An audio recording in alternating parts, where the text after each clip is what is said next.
தானியேலே, நீ என் ராஜ்யத்தில் உயர்ந்த பதவி பெறுகிறாய். அரசே, எல்லாம் என் தேவனுடைய கிருபை. இவனை எப்படி வீழ்த்தலாம்?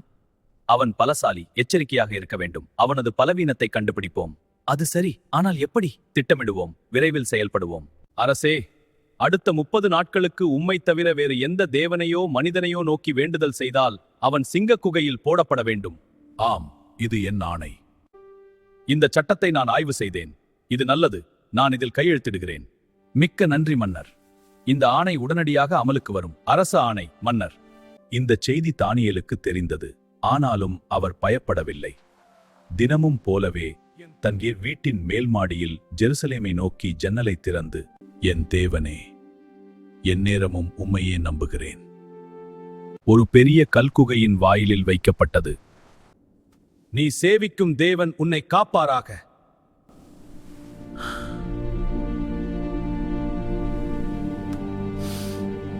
அந்த இரவு ராஜாவுக்கு தூக்கமில்லை, இசை இல்லை, உணவில்லை.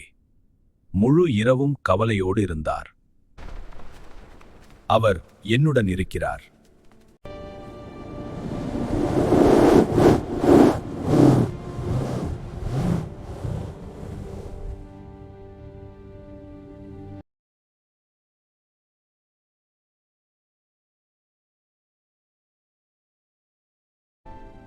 பயப்படாதே தானியேலே.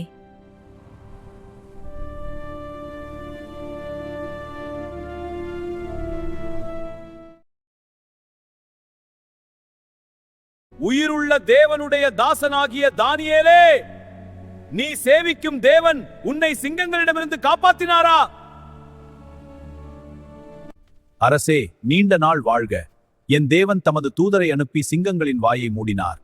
நான் குற்றமற்றவனாயிருந்தேன். திளைத்தார்.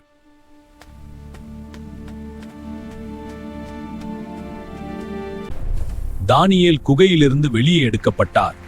அவருக்கு எந்த காயமும் இல்லை. தானியேலின் தேவனே உண்மையான உயிருள்ள தேவன்.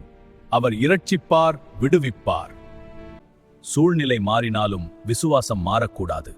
மனிதர் திட்டமிட்டாலும் கடைசியில் தேவனுடைய திட்டமே நிறைவேறும்.